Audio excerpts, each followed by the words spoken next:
नमस्कार विद्यार्थियों, मैं विकास कुमार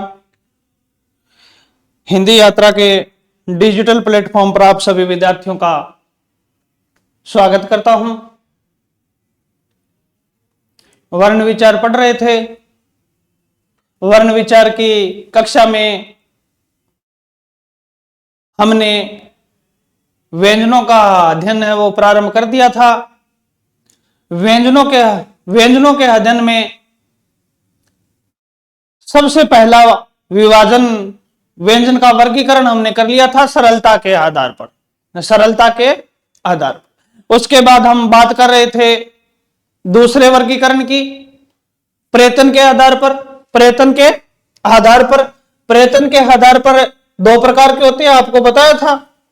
दो प्रकार के प्रयत्न करते हैं हम।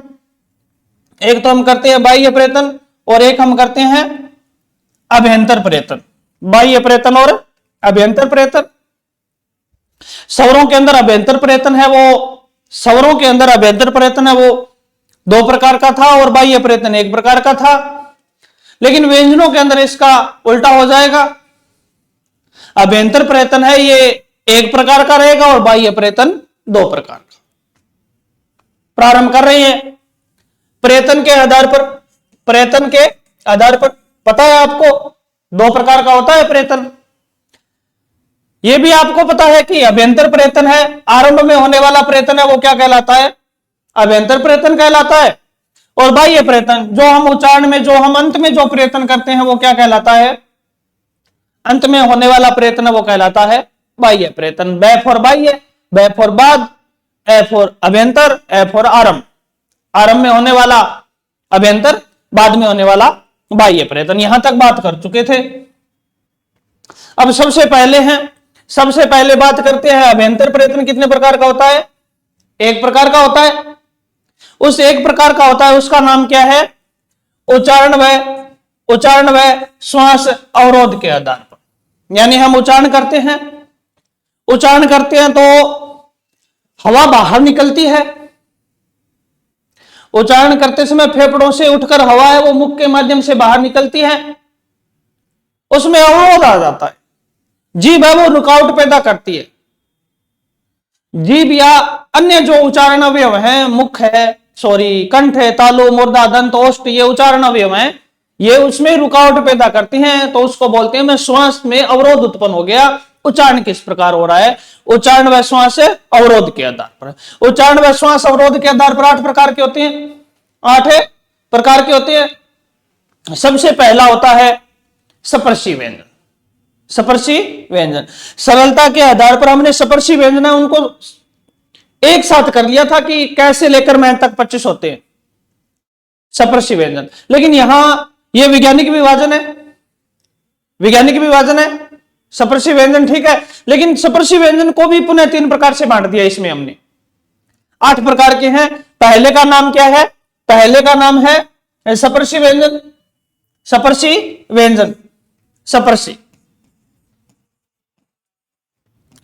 व्यंजन इनके उच्चारण में आपको बताया था कि सपर्शी व्यंजन है, उनके उच्चारण के अंदर दो उच्चारण वो एक दूसरे को जो स्पर्श कर देते हैं, स्पर्श करते हैं एक दूसरे को, क्या कहलाते हैं? सपर्शी व्यंजन। दो उच्चारण अवयव एक दूसरे को क्या करते हैं? एक दूसरे को स्पर्श करते हैं, क्या कहलाते हैं? सपर्शी व्यंजन कहलाते हैं। ध्यान रखना इनकी संख्या वो कितनी होती है? 16 होती है। सपर्शी व्यंजनों की संख्या 16 होती है। 16 कौन कौन सी होती है? सपर्शी व्यंजनों की संख्या 16 होती है। 16 कौन कौन सी होती है? क, ख, ग, घ। उसके बाद बात करूं मैं ट, ठ, ड और ढ। उसके बाद बात करूं तो त, थ, द और ध। फिर है प, फ, ब और भ। यानी चय वर्ग को छोड़कर बाकी जो 4 वर्ग है उनके प्रथम 4, ट वर्ग के प्रथम 4, ट वर्ग के प्रथम 4, त वर्ग के प्रथम 4 और प वर्ग के प्रथम 4, संख्या कितनी होगी?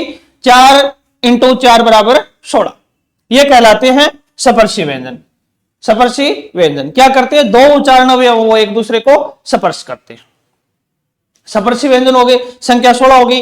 दूसरा विभाजन है वो है स्पर्श संघर्षी। दूसरे का नाम क्या है, स्पर्श संघर्षी। अब क्या है, स्पर्श तो करेंगे, स्पर्श तो करेंगे, लेकिन स्पर्श करने के साथ साथ संघर्ष भी करेंगे। दोनों में अंतर है। स्पर्शी व्यंजन के अंदर दो उच्चारण अवयव वो एक दूसरे को स्पर्श करते हैं, एक दूसरे को स्पर्श करते हैं, लेकिन स्पर्श करने के बाद स्पर्श किए ही रहते हैं। लेकिन स्पर्श संघर्षी में क्या होगा, दो उच्चारण अवयव एक दूसरे को स्पर्श तो करेंगे, स्पर्श करेंगे, लेकिन उच्चारण करने से ठीक पहले, उच्चारण करने से ठीक पहले वापस अलग अलग हो जाएंगे, जबकि स्पर्शी में अलग अलग नहीं होते। स्पर्शी में तो दो उच्चारण अवयव है, दो उच्चारण अवयव वो एक दूसरे को स्पर्श कर जाते हैं, लेकिन स्पर्श संघर्षी में स्पर्श तो करते हैं, लेकिन उच्चारण करते ही पुनः अलग अलग हो जाते हैं। क्या कहलाते हैं, स्पर्श संघर्षी। इनके उच्चारण में किनके किनके, स्पर्श संघर्षी के, इनके उच्चारण में दो उच्चारण अवयव है ना, वो एक दूसरे को चिपक जाते हैं, एक दूसरे को स्पर्श करते हैं, स्पर्श करते हैं, लेकिन उच्चारण होने पर अलग अलग हो जाते हैं। और जैसे ही उच्चारण करेंगे ना, मैं बोल रहा हूं च, तो च में क्या हुआ है, जीभ है, जीभ उच्चारण अवयव है, उच्चारण अवयव है जीभ, तालु के निकट पहुंच गई और उच्चारण करते ही अलग हो गई, च अलग हो जाएगी, तो क्या कहलाएंगे, स्पर्श संघर्षी। संख्या कितनी होती है इनकी, इनकी संख्या कितनी होती है, 4। स्पर्श संघर्षी, अलग पेन से लिख रहा हूं मैं, स्पर्श संघर्षी। ये है च, छ, ज और झ, ये क्या कहलाए, स्पर्श संघर्षी। ये तो है, ये तो है, ये तो है स्पर्शी, और ये क्या कहलाया, स्पर्श संघर्षी, यानी स्पर्श भी करते हैं और संघर्ष भी करते हैं। उसके बाद नेक्स्ट दो विभाजन हो गए, 8 प्रकार के करने हमको, कुल कितने प्रकार के, 8 प्रकार के करने। नेक्स्ट विभाजन तीसरा विभाजन है, पहला आ गया स्पर्शी, दूसरा स्पर्श संघर्षी, तीसरा संघर्षी, केवल संघर्षी, केवल संघर्षी। अब इसमें क्या होगा, दोबारा सुनिए, स्पर्शी में दो उच्चारण अवयव स्पर्श कर जाते हैं, अलग अलग नहीं होते। स्पर्श संघर्षी में दो उच्चारण अवयव स्पर्श करते हैं, अलग हो जाते हैं उच्चारण करते ही। संघर्षी में क्या है, दो उच्चारण अवयव स्पर्श नहीं करते, लेकिन एक दूसरे के बहुत निकट आ जाते हैं, एक दूसरे के बहुत निकट आ जाते हैं, बीच में जरा सी जगह रहती है, और हवा क्या करेगी, हवा उन निकट आए हुए जो उच्चारण अवयव है उनको घर्षण करके बाहर निकलेगी। घर्षण होगा, घर्षण होते ही वो हवा गर्म हो जाएगी, गर्म होकर उत्पन्न होती है, गर्म होकर बाहर निकलती है, तो इनको क्या कहते हैं, इनको कहते हैं संघर्षी भी कहा जाता है, और इनको एक उसमें व्यंजन भी माना गया, उसमें व्यंजन भी माना गया। यह है संघर्षी। दो उच्चारण अवयव, संघर्षी की बात कर रहा हूं मैं, तीसरे की संघर्षी की बात कर रहा हूं कि दो उच्चारण अवयव वो एक दूसरे के बहुत निकट आ जाते हैं। परिभाषा ध्यान रखना, प्रश्न यहीं से पूछते हैं, बहुत निकट आ जाते हैं, वायु घर्षण करते हुए बाहर निकलती है, घर्षण करने से गर्म वायु उत्पन्न होती है, तो इनका दूसरा नाम और क्या है, उसमें वेद, उसमें वेद, उसमें व्यंजन है। कौन कौन से है उसमें व्यंजन, कौन कौन से है, संघर्षी बोलूं तो मैं, संघर्षी कौन कौन से है, एक तो है से और है, इनको क्या नाम दे दिया मैंने, क्या नाम दे दिया, संघर्षी। अब देखो स्पर्शी आ गए 16, स्पर्शी कितने आ गए 16, स्पर्श संघर्षी कितने आ गए 4, और संघर्षी कितने आ गए 4। ये तीसरा विभाजन था संघर्षी का। परिभाषा में ध्यान रखना, स्पर्शी में दो उच्चारण अवयव एक दूसरे को स्पर्श करते हैं, स्पर्श संघर्षी में स्पर्श करते हैं परंतु उच्चारण होते ही अलग हो जाते हैं। संघर्षी में क्या है, बहुत ज्यादा निकट आ जाते हैं, वायु घर्षण करके बाहर निकलती है, जगह कम होगी तो घर्षण करेगी, घर्षण करके बाहर निकलेगी तो गर्म वायु उत्पन्न हो जाएगी, दूसरा नाम है उसमें व्यंजन संख्या 4। उसके बाद मैं चौथे की बात करूं, एक ध्यान रखना, एक कै, है, गे, जय और फै, ये तो हिंदी वाले। लेकिन इनके नीचे अगर मैं नुक्ता लगा दूं, निम्न बिंदु लगा दूं, निम्न बिंदु लगा दूं, निम्न बिंदु लगा दूं, तो ये अरबी फारसी के बन जाते हैं, अरबी फारसी के बन जाते हैं। इनको भी क्या कहा जाता है, इनको भी संघर्षी कहा जाता है। अगर पूछ ले तो बताना है, इनको भी क्या कहा जाता है, संघर्षी कहा जाता है। संघर्षी है, ये तो है ही है। इनके साथ ही मैं लिख रहा हूं अरबी फारसी वाला कै, खे, गे, जय और फै, ये भी क्या कहलाएंगे, ये भी कहलाएंगे, ये भी कहलाएंगे संघर्ष। संघर्षी के बाद 8 प्रकार के करनी है, 3 प्रकार के कर लिए, बात कर रहा हूं मैं चौथे की। चौथे का नाम क्या है, नासिक्य। इनकी परिभाषा क्या होगी, जिन व्यंजनों के उच्चारण में हवा मुख व नाक दोनों से बाहर निकले। हवा निकल रही थी, पहले में उच्चारण वे स्पर्श कर रहे थे, दूसरे में स्पर्श करके अलग हो रहे थे, संघर्षी के अंदर बहुत ज्यादा निकट आ गए। अब हवा है वो मुख से बाहर निकलेगी, मुख के साथ साथ किससे निकलेगी, मुख के साथ साथ नाक से भी निकलेगी। जिन व्यंजनों के उच्चारण में हवा मुख व नाक दोनों से बाहर निकलती है, क्या कहलाते हैं, नासिक्य व्यंजन कहलाते हैं। हवा है, यहां केवल नाक है, लेकिन पॉसिबल नहीं है केवल नाक से, मुख प्लस नाक करना, मुख है प्लस है नाक, मुख में नाक दोनों से बाहर निकलती है, क्या कहलाते हैं, नासिक्य कहलाते हैं। संख्या कितनी होती है इनकी, 5 होती है। प्रत्येक वर्ग का अंतिम अंग इये, अणे, ने और मैं, प्रत्येक वर्ग का अंतिम। अब तक हमने क्या अंतिम को छोड़ा था, अंतिम को छोड़ा था। कै, खे, गै के बाद क्या छोड़ दिया था हमने, अंग छोड़ दिया था। च, छ, जय, जय के बाद क्या छोड़ दिया था, इये, अणे, ने और मैं, अंतिम छोड़े थे। इन अंतिम को क्या बोलता हूं मैं, क्या बोलता हूं, नासिक्य। नासिक्य संख्या कितनी हो जाएगी, 5। संख्या कितनी हो गई, 5।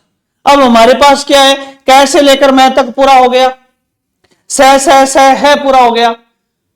अब रहे हैं ये रे ले, ये रे ले, 4 तो व्यंजन रह गए और 4 ही हमारा वर्गीकरण रह गया। क्यों 8 करने, हमने कितने कर लिए, 4 कर लिए, 4 कर लिए। उसके बाद मैं बात करूं नेक्स्ट विभाजन है 5वां, संघर्षहीन, यानी संघर्ष उत्पन्न नहीं होता, संघर्ष से हीन है। इसद का अर्थ होता है जरा सा, थोड़ा सा, ध्यान रखना। इसद का शाब्दिक अर्थ क्या होता है, जरा सा या थोड़ा सा। उसके बाद तनिक का अर्थ भी होता है थोड़ा सा, और एक नाम और है क्या, अर्ध सवर, अर्ध सवर। मैं 5वें विभाजन की बात कर रहा हूं, 5वें विभाजन की बात कर रहा हूं मैं। पहला कौन सा किया था हमने, पहला किया था सपर्शी, दूसरा कौन सा किया था, सपर से संघर्षी, तीसरा कौन सा किया था हमने, केवल संघर्षी, चौथा कौन सा किया था हमने, नासिक्य। 5वें का नाम लिख रहा हूं, पहला नाम लिखा है मैंने अर्ध सवर, अर्ध। अब मैंने आपको बताया था कि स्वरों के उच्चारण में हवा मुंह से निकलकर बिना टकराए बाहर निकलती है। अंतर किया था, वहां किया था, स्वरों में हवा मुंह में बिना टकराए बाहर निकलती है, टकराएगी नहीं, जबकि व्यंजनों में टकराएगी। तो ये अर्ध स्वर है, यानी हवा टकराती भी है लेकिन बहुत ज्यादा स्पष्ट रूप से नहीं टकराती, आधे स्वरों की भांति व्यवहार करते हैं। है तो व्यंजन लेकिन स्वरों की भांति व्यवहार करते हैं, इस कारण इनको क्या कहा गया, अर्ध स्वर। कौन कौन से हैं, एक तो यह है, एक वह, यह और वह। पहला नाम क्या है, अर्ध स्वर, स्वरों की भांति व्यवहार करती है। कौन सा व्यवहार करती है कि स्वरों के उच्चारण में हवा मुंह में बिना टकराए सीधे बाहर निकलती है, इनमें टकराती है लेकिन उतनी ज्यादा नहीं टकराती जितने अन्य व्यंजनों में टकराती है। अब मैंने बोला ए, और इसी के समान ही उच्चारण हो रहा है ये, वे। उच्चारण करनों में स्वरों के समान लगते हैं, आधे स्वरों की भांति व्यवहार करते हैं, तो क्या कहा जाता है? अर्ध स्वर। दूसरा नाम क्या था इनका? दूसरा नाम था संघर्ष, संघर्षहीन, यानी मुंह के अंदर इनको संघर्ष नहीं करना पड़ता। जिस प्रकार स्वर संघर्ष नहीं करते, टकराते नहीं है कहीं पर, उसी प्रकार इनको भी संघर्ष नहीं करना पड़ता। तो दूसरा नाम क्या है? संघर्षहीन। तीसरे नाम की बात करूं मैं तो क्या नाम है? तनिक। तनिक का अर्थ होता है जरा सा, थोड़ा सा। तनिक जरा सा या थोड़ा सा। तो इनके उच्चारण में हवा है वो मुंह के अंदर थोड़ी सी भिड़ती है, थोड़ी सी भिड़ती है, थोड़ी सी भिड़ती है। इसे ही क्या कहा जाता है? ईषद व्यंजन। तनिक व्यंजन भी बोल सकता हूं, और ईषद, ईषद का अर्थ भी थोड़ा सा होता है, जैसे हम बोलते हैं इतना सा, ईषद। तो यह और वह, यह और वह क्या कहलाते हैं? कितने नाम है? अर्धस्वर। अर्धस्वर के बाद इनका दूसरा नाम है तनिक। तनिक के बाद है ईषद, और ईषद के बाद संघर्षहीन। ये नेक्स्ट विभाजन था हमारा। नेक्स्ट विभाजन कौन सा था? संघर्षहीन। ये स्वरों की भांति व्यवहार करते हैं, इस कारण क्या कहलाते हैं? अर्धस्वर। मुंह के अंदर संघर्ष उत्पन्न नहीं करते तो क्या कहलाते हैं? संघर्षहीन। हवा है वो मुंह में थोड़ा सा टकराती है, इसी कारण क्या कहा जाता है? ईषद या तनिक। संख्या पूछे तो कितनी है? 2। कौन कौन से हैं? यह और वह, यह और वह। अब क्या है हमारे पास? हमारे पास क्या आ गए यहां? एक तो यह आ गया, और एक कौन सा आ गया? वह आ गया। यह और वह। पहले 4, फिर 4 आए थे स्पर्श के अंदर, फिर स है आए थे संघर्षी में, फिर पंचम वर्ण है प्रत्येक वर्ग का नासिक के अंदर। उसके बाद क्या आ गया? यह और वह।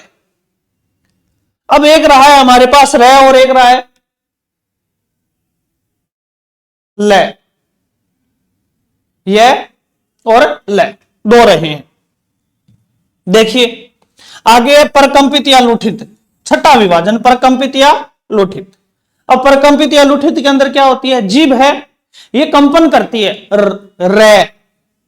रे बोलोगे ना तो जीभ कंपन करेगी, कंपन करके नीचे गिरती है, रे। लुठित का अर्थ होता है लुढ़कना, नीचे गिरना। इनके उच्चारण में जीभ है वो कंपन करती है, कंपन करती है तो क्या कहलाते हैं? परकंपित। और लुढ़कती है इसलिए क्या कहलाते हैं? लुंठित। परकंपित या लुंठित। परकंपित या लुंठित में कौन सा आ जाएगा? कौन सा आ जाएगा? रे। कौन सा आ गया? रे। ये क्या है? परकंपित या लुंठित। उसके बाद नेक्स्ट विभाजन हम आ चुके 6 विभाजन पर। उसके बाद पार्श्विक। पार्श्विक, पार्श्व का अर्थ होता है बगल। पार्श्विक नाम लिख रहा हूं मैं यहां पर। पार्श्विक, पार्श्व का अर्थ होता है बगल। हिंदी में बोलते, इंग्लिश में बोलते हैं हम साइड, इस साइड या उस साइड। हिंदी में बोलते हैं तरफ, इस तरफ है, उस तरफ, इस ओर या उस ओर। पार्श्व का अर्थ होता है बगल। अब क्या एक व्यंजन ऐसा है जिसका उच्चारण करते हैं ना तो जीभ के दोनों तरफ से हवा निकलती है, इस साइड से भी निकलेगी और जीभ के इस साइड से भी हवा बाहर निकलेगी। जिस व्यंजन के उच्चारण में हवा है वो जीभ के दोनों तरफ से बाहर निकलती है, उसको क्या बोलते हैं? पार्श्विक बोलते हैं। जीभ के बगल से बाहर निकलती है, पार्श्विक बोलते हैं। संख्या कितनी है? 1। कौन सा है? ल। कौन सा है? ल। एक रह गया हमारा ल। ल संख्या पूछे तो 1, पार्श्विक। अब तक हमने 7 विभाजन कर लिए। पहला स्पर्शी, उच्चारण अवयव एक दूसरे को स्पर्श करते हैं, स्पर्शी। कै वर्ग के प्रथम 4, च को छोड़कर ट के और पै के प्रथम 4, संख्या 16। पार्श्विक के बाद हमने स्पर्शी के बाद हमने किया था स्पर्श संघर्षी। 2 उच्चारण अवयव स्पर्श करते हैं लेकिन उच्चारण करते ही अलग हो जाते हैं, संख्या 4। कौन कौन से? च, छ, जय, जय। उसके बाद तीसरा किया था संघर्षी। 2 उच्चारण अवयव वो एक दूसरे को स्पर्श तो नहीं करते परंतु इतने निकट आ जाते हैं कि वायु घर्षण करते हुए बाहर निकलती है। घर्षण करने के कारण वायु गर्म उत्पन्न होती है, गर्म वायु उत्पन्न होती है, तो इनको उसमें भी कहा जाता है। संख्या 4। कौन कौन से? स और है। अरबी फारसी वाले भी क्या कहलाएंगे? संघर्षी कहलाएंगे। उसके बाद हमने किया था नासिक के, हवा है वो मुख व नाक दोनों से बाहर निकलती है, संख्या 5। उसके बाद हमने 5वां विभाजन किया था अर्धस्वर, स्वरों की भांति व्यवहार करते हैं अर्धस्वर। 3 नाम और देखे थे हमने, संघर्षहीन, किसद और तनिक, संख्या 2। संख्या कितनी हो गई? 2। अर्धस्वरों की संख्या 2, यह और वह क्या है? अर्धस्वर, अर्धस्वर। फिर हमने बात की थी नेक्स्ट की, छठे विभाजन की, परकंपित या लुठित। कौन सा है? रे। नाम क्या है? परकंपित, जीभ कंपन करती है, परकंपित। फिर अंतिम बात की थी हमने पार्श्विक। पार्श्विक क्या होगा? हवा है, हवा वो जीभ के दोनों तरफ से बाहर निकलेगी, जीभ के दोनों तरफ से बाहर निकलेगी तो क्या कहलाता है? पार्श्विक लय। 7 विभाजन कर चुके हम। कितने विभाजन कर चुके? 7 विभाजन कर चुके हम। करने कितने थे हमको? 8 करने थे। अवरोध आ रहा है, श्वास के आधार पर या श्वास अवरोध के आधार पर विभाजन करने थे, 8 कर चुके, 7 विभाजन हम कर चुके। 8वां विभाजन है नेक्स्ट विभाजन, महत्वपूर्ण विभाजन। नाम है उत्क्षिप्त, ताड़नजात या फेंका हुआ। उत्क्षिप्त, ताड़नजात या फेंका हुआ 8वां विभाजन है। 8वें विभाजन का मैं नाम लिख रहा हूं सबसे पहले। 8वां विभाजन है श्वास अवरोध के आधार पर। पहला नाम लिखा है मैंने उत्क्षिप्त, उत्क्षिप्त, उत्क्षिप्त, उत्क्षिप्त। दूसरा नाम लिखा है मैंने ताड़नजात, ताड़नजात। तीसरा नाम लिखा है मैंने फेंका हुआ।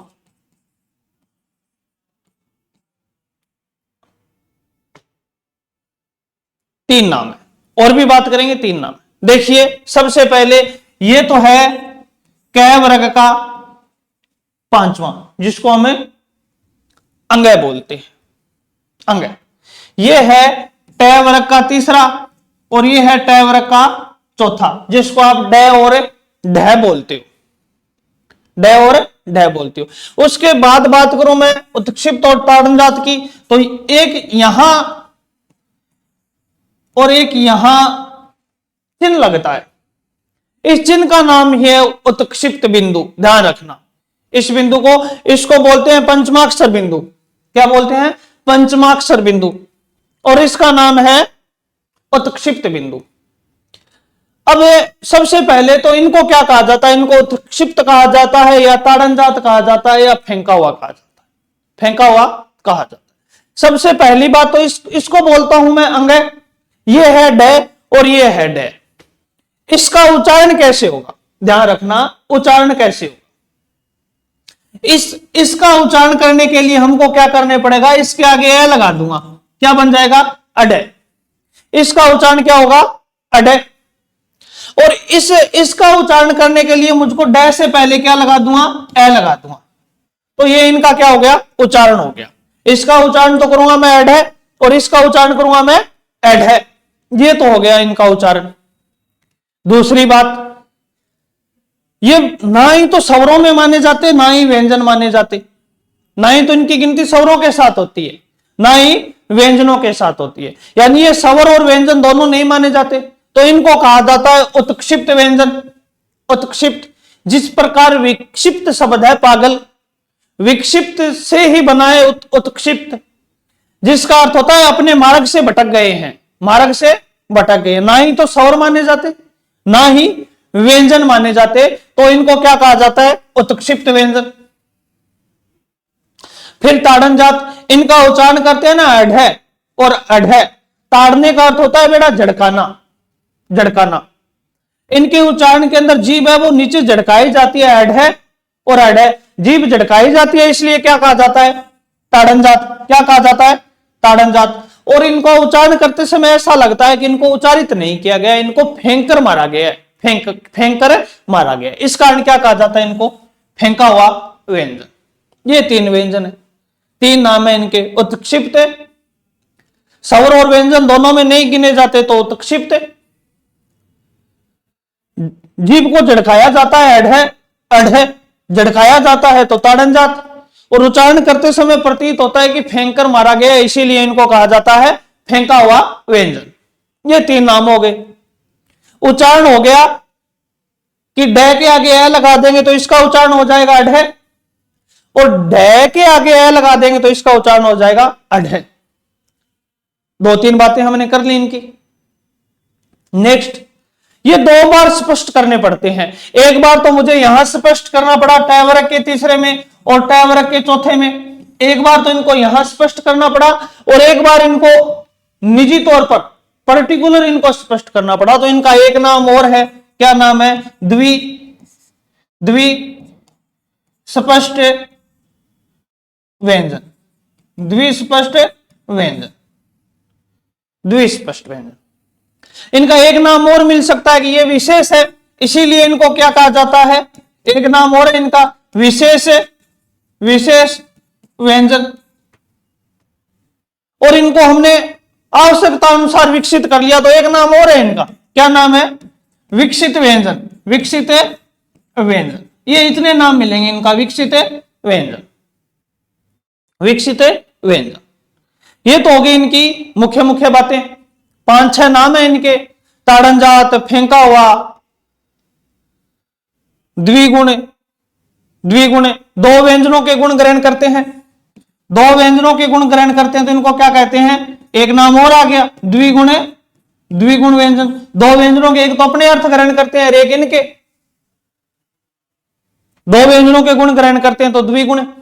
विशेष है तो विशेष, विकसित कर लिया तो विकसित व्यंजन कहलाते हैं, और 2 बार स्पष्ट करते हैं तो द्विस्पष्ट व्यंजन कहलाते हैं। अब इनका प्रयोग कहां होगा? इनका प्रयोग कहां होगा? अगर कोई शब्द लिख रहा हूं मैं, जैसे मैंने शब्द लिख दिया डलिया, मैंने शब्द लिख दिया ढक्कन। अगर मैं कोई शब्द लिख रहा हूं, मैं कोई शब्द लिख रहा हूं, अगर शब्द के आरंभ में, अगर शब्द के आरंभ में मुझको प्रयोग करना है तो मैं ट वर्ग के तीसरे और चौथे का करूंगा। इनका प्रयोग कहां होगा? शब्द के आरंभ में। अगर मुझको आरंभ में प्रयोग करना है तो मैं इनका करूंगा। अगर आरंभ को छोड़कर दूसरे, तीसरे, चौथे या 5वें किसी अन्य स्थान पर आ रहे हैं, ये आ रहे हैं, तो इनका प्रयोग न करके इनकी जगह मैं किनका प्रयोग करूंगा? इनका प्रयोग करूंगा। जैसे मैंने लिख दिया गढ़, गढ़। अब ढह ढक्कन है वो दूसरे स्थान पर आ रहा था तो मैंने उसकी जगह ढह ढक्कन की जगह क्या लिख दिया? द्विगुण व्यंजन लिख दिया। ये पढ़ना अशुद्ध है, ये पढ़ना क्या है? अशुद्ध है। ये चढ़ना शब्द है, चढ़ना, ये भी क्या है? अशुद्ध है। क्यों? क्योंकि ढह ढक्कन का प्रयोग आरंभ में होता है। अब ये आरंभ में तो है नहीं, दूसरे स्थान पर है। दूसरे स्थान पर है तो मुझे ढह ढक्कन की जगह द्विगुण व्यंजन का प्रयोग करना पड़ेगा, पढ़ना। और ये क्या है? चढ़ना। ये शुद्ध है, ये शुद्ध है। तो इनका प्रयोग डै डलिया, ट वर्ग का तीसरा और ट वर्ग का चौथा, इनका प्रयोग तो शब्द के आरंभ में होता है। अगर आरंभ को छोड़कर किसी और जगह आ रहे हैं ना, और जगह आ रहे हैं तो मुझे इनका प्रयोग करना पड़ेगा। ये हो गई प्रयोग से संबंधित बात। प्रयोग कहां होगा? इनका तो आरंभ में, और इनका आरंभ को छोड़कर दूसरे, तीसरे, चौथे या अन्य स्थान पर। फिर एक महत्वपूर्ण बात और आती है, ऐसे कौन से व्यंजन हैं जिनको हलंत नहीं किया जा सकता? सारे व्यंजनों को हलंत किया जा सकता है। क को हलंत कर दिया, च को कर दिया हलंत, सारे व्यंजनों को आधा किया जा सकता है। लेकिन द्विगुण व्यंजन ऐसे हैं, द्विगुण व्यंजन ऐसे हैं जिनको हलंत नहीं किया जा सकता। द्विगुण व्यंजन है, इनको क्या है? क्या नहीं कर सकता मैं? हलंत नहीं कर सकता। ये हलंत नहीं किए जा सकते। ये थी मुख्य मुख्य बातें। किसकी है? उत्क्षिप्त, ताड़नजात और फेंका हुआ। इनके उच्चारण में जीभ अचानक गिरती है, अचानक गिरती है तो इनको ताड़नजात कहा जाता है। ऐसा लगता है कि फेंका हुआ है, फेंके मारा है मुंह से, तो फेंका हुआ कहा जाता है। ना ही स्वर ना ही व्यंजन तो क्या कहा जाता है? उत्क्षिप्त कहा जाता है। 2 बार स्पष्ट करने पड़ते हैं तो द्विस्पष्ट। हमने आवश्यकता अनुसार विकसित कर लिया तो विकसित, अन्य व्यंजनों के मुकाबले विशेष हैं तो विशेष व्यंजन, दो व्यंजनों के गुण ग्रहण करते हैं तो द्विगुण व्यंजन। ये इनके नाम थे। और ये था हमारा विभाजन, किसके आधार पर? उच्चारण श्वास या उच्चारण अवरोध के आधार पर। ये इनकी विशेष बातें हैं। अढ़े और अढ़े, इनका प्रयोग है वो शब्द के आरंभ में नहीं होता, बता दिया मैंने, शब्द के आरंभ में नहीं होता। ये तो शब्द के मध्य में, अंत में आते हैं। जबकि ट वर्ग का तीसरा डे और ट वर्ग का चौथा ढे, इनका प्रयोग है वो शब्द के शुरू में होता है, शब्द के शुरू में होता है। बात कर चुके, द्विगुण है, इनका प्रयोग आरंभ में नहीं होता और डे डे का प्रयोग आरंभ में होता है। दूसरी बात, अढ़े और अढ़े, अढ़े और अढ़े स्वर रहित नहीं हो सकते, हलंत नहीं हो सकते। क्यों नहीं हो सकते? कि हिंदी के अंदर नियम है कि एक स्थान पर दो चिन्ह नहीं लगा सकता मैंने उत्क्षिप्त बिंदु लगा दिया, अब इनको अदा करने के लिए इसी स्थान पर मुझको क्या लगाना पड़ेगा? हलंत लगाना पड़ेगा। तो एक स्थान पर हिंदी में नियम है कि दो चिन्हों का प्रयोग नहीं कर सकता, तो ये हलंत नहीं हो सकते। दूसरी बात, तीसरी की है, दो व्यंजनों का गुण ग्रहण करते हैं तो क्या कहलाते हैं? द्विगुण व्यंजन। ये इनका नाम है, द्विगुण व्यंजन। तीसरी बात की है, इनका एक नाम और है विकसित व्यंजन और एक और है विशेष व्यंजन। ये भी बात कर चुके कि विकसित व्यंजन कहलाते हैं और विशेष व्यंजन कहलाते हैं। दो बार स्पष्ट करने पड़ते हैं तो क्या कहलाते हैं? क्या कहलाते हैं? द्विस्पष्ट कहलाते हैं, द्विस्पष्ट कहलाते हैं। अंतिम बात क्या है? अढ़े का उच्चारण डै डलिया है, डै डलिया बोलते हो जिसको आप डै के आगे ए लगा देंगे तो किसका उच्चारण हो जाएगा? अढ़े का। और ढै ढक्कन है, ढै ढक्कन के आगे ए लगा देंगे तो किसका उच्चारण हो जाएगा? अढ़े का उच्चारण हो जाएगा। ये उच्चारण करने का तरीका है कि डै और ढे है, उनके आगे ए लगा दो, अढ़े और अढ़े बन जाएगा, उच्चारण हो जाएगा द्विगुण व्यंजनों का। ये बातें हम कर चुके हम। ये था हमारा